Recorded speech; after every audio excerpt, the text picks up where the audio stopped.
Okay, what I'm going to show you here is something you've never seen on YouTube before. It's how you find a stock that is going to give you exponential growth sometime in the future by analyzing what the stock does, what the company does, and their financials. It all starts on my cheat sheet. This is a picture of my website. The cheat sheet is very complicated. You'll find it down here. It has all the metrics you need to make a financial decision on a stock, but my tribe has told me it's too complicated, Kerry. You need to dumb it down a bit. And so I said, well, let me bring it down to how I choose stocks, and I call it my tell sheet. And I believe stocks will tell you what they're going to do if you will listen to them, if you will listen to the CEOs and the CFOs and listen to the Wall Street analysts and learn from them. The first thing I always look at is 3 years earnings projection growth. And I'm not really interested in a stock in the next 3 years if it's not growing its earnings per share by more than 20%. Okay, so that's my first take. And then my second take is what's its PE ratio and what's its PEG ratio, and is it fairly priced? Okay, and so then I go and I do a deep dive on each of the stocks where I search all the latest news and I condense it down into a 15-minute podcast. And as you can see, I update them, usually when they come out with their earnings statements. So then I do some other analysis with some other algorithms that I've created. But the most important column on this sheet that I've learned is this one over here, employee growth, 3-year employee growth. And what I've done is I go and I look and find out how many employees did they have in 2021 and how many employees do they have today. Because I believe a stock is going to signal its growth opportunity when it goes out and hires more people, okay? And so then I rank the stocks based on how their employee count has increased, and you'll see number one is Applied Digital. It's a North Dakota data farm, but the one I want to point out to you is CrowdStrike. I never really was interested in CrowdStrike because here again, they are growing their revenues projected at 21% average per year over the next 3 years. But my God, look at that PE ratio, 94. That tells me this is a grossly overpriced stock, a PEG ratio of 4.3. I don't want anything to do with it, okay? But then I come back and I see they have grown their sales force by 185%. So yesterday I did that deep dive. I went and I gathered all the articles. I went back to their last earnings statements. I found everything I could and I condensed it down into my deep dive. And as you can see here, it was, as I said, yesterday.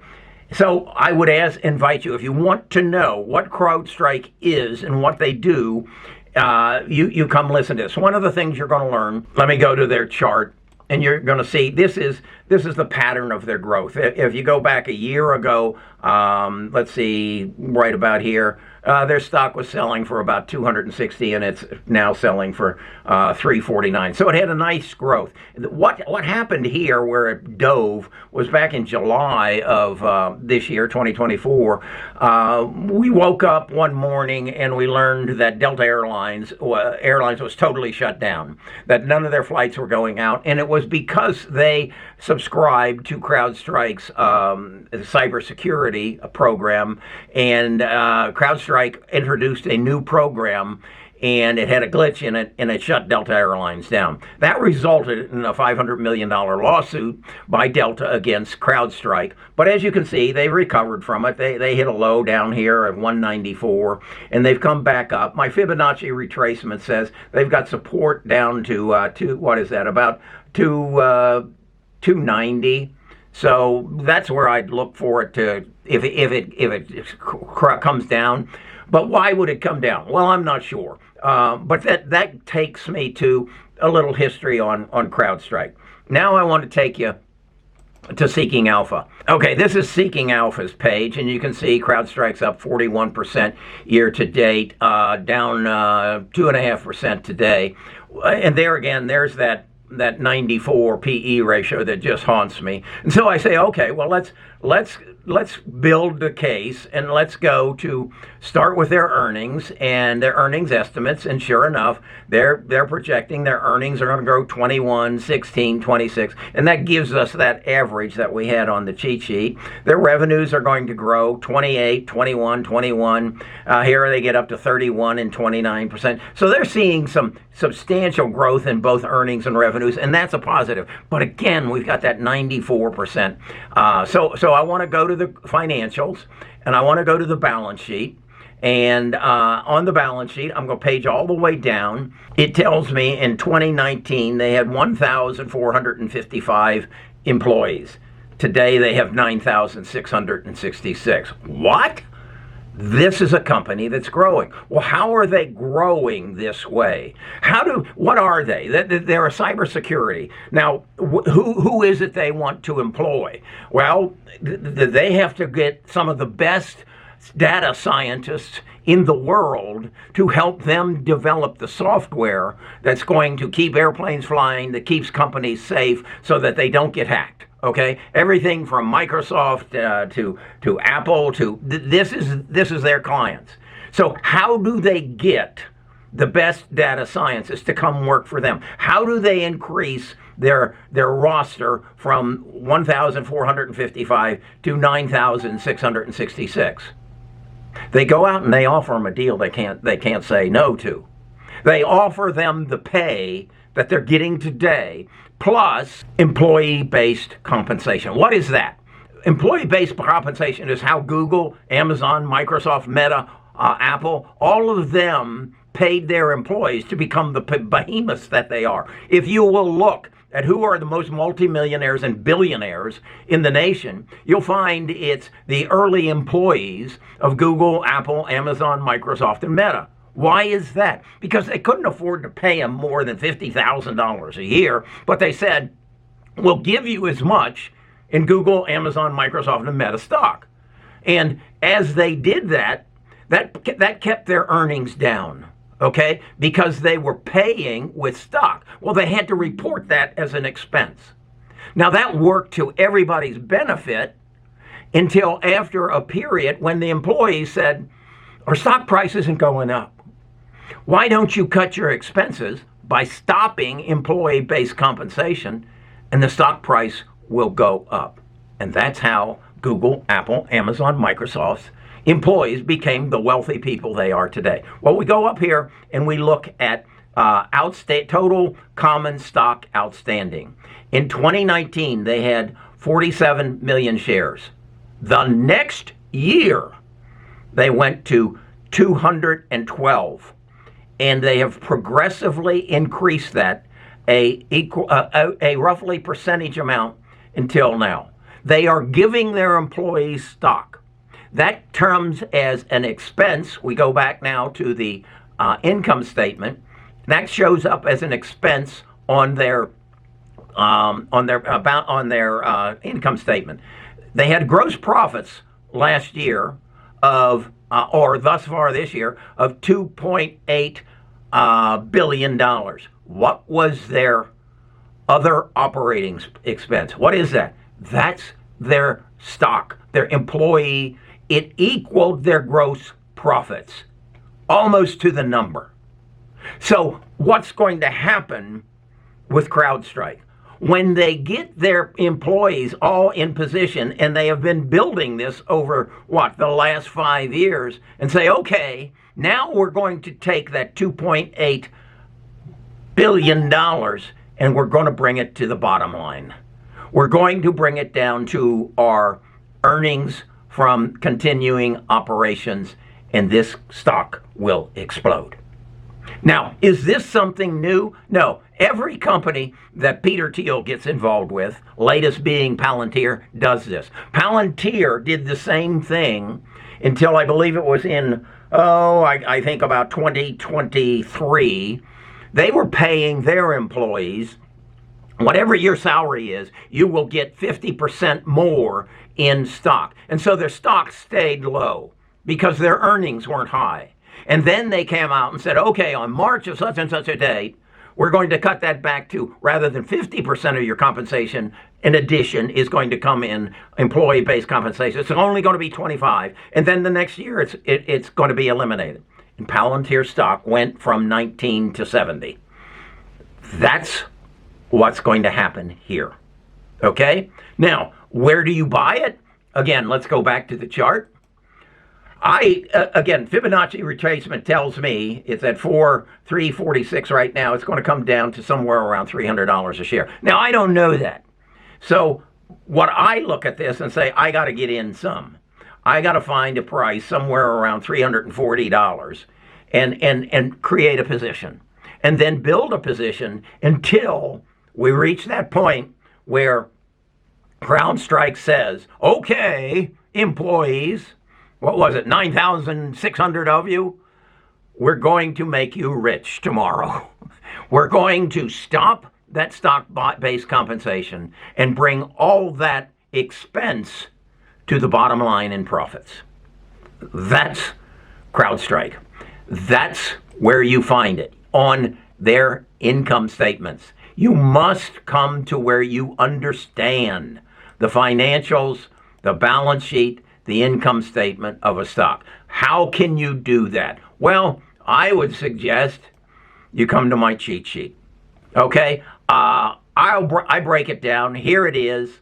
I then come out here and I tell you CrowdStrike is number 3 ranked in increasing their employees. Are there other people doing it? Oh, hell yes, there are. Look at Iran. They've increased theirs by 269%. It's a way of doing business. As I said, CrowdStrike's number 3. Number 2 is, number 5 is Advanced Micro Devices. If you need the best employees in the world, and they're working for, and why would they leave Google and Amazon and Microsoft? Because they're going to grow.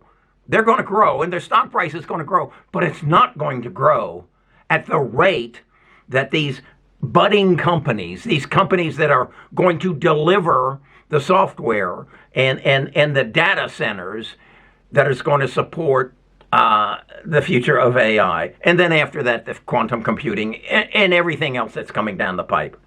So if you don't know the employment increase on every stock that you own, you now know where to go to find it. And you will understand. And look at this. This is kind of interesting. This is Hewlett Packard growing at a whopping 4% over the last 3 years. The total. What's that below them? That a minus 18. That's IBM. Should that come into your decision making on buying a stock? Should you then come over here? I haven't done a deep dive on either of them because I'm not interested in them. I mean, I want to know more about Iran. Let's look here. Here's NVIDIA. They're up 56%. Most of that was done early. They're 14th on the chart. Now semiconductor. We need to do a more deep dive and see, are they using employee-based compensation? Okay. That's how I analyze stocks. That's what Kerry's tell sheet will do for you. It'll light you up and say, I didn't know that. And if you know anybody else on YouTube or anywhere else that gives you these kind of insights that I can learn from, go into the comments and tell me about it so that I can learn from them, so that you can learn from them, so that we can learn from them. Now, what does my research cost you? Well, it costs me about $20,000 a month.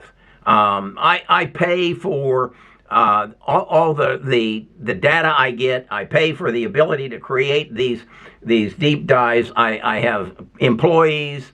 I have $20,000 worth of expenses. I'm not going to charge you that. If you'll pay me $20, actually $19.95 a month, I think I can offset it. What's my goal? If you watched my video yesterday, this is all going to become automated. Autonomous is the word they use. What does autonomous mean? Well, that's No, that's a Tesla car. You just get in and it does all the work for you. Well, there are people who are taking artificial intelligence right now, and they are building autonomous trading systems. They're doing what I'm doing for 60 stocks, for 6,000 stocks, okay? And they're going to sell it to the highest bidder, which is going to be probably your hedge funds and your big Wall Street organizations, and it's going to be a plug and play. They're going to beat the hell out of us with AI. Now, there's only one way we can compete with them, and that's if we get 1 million people subscribing to Best of Us Investors, and now we can bid. We can say, yeah, we want access to autonomous trading, and then I can share it with you. That's an option, okay? I'm entertaining that option. I'm communicating with the companies and saying I'm working to get into the position. They're saying 3 years or 6 years. I think it'll happen in 3 or less. So if you want access to that, if you want, don't even think about that. If you want access to this, where you can see why is Iran increasing their workforce by 269%? Why is Navitas increasing their workforce by 38%? And how are they paying their employees? If you want that kind of information, so that you can make better investment decisions, I don't know anywhere else you can get it for $19.95. Go to the website, Best of Us Investors. Follow the link in the description, and that'll take you there. And I'll give you 14 days to check it out. Okay? If it's right for you, let the credit card go through. If it's not, cancel it, and we'll stay friends. Talk to you some more. Got an appointment this afternoon, so I got to run.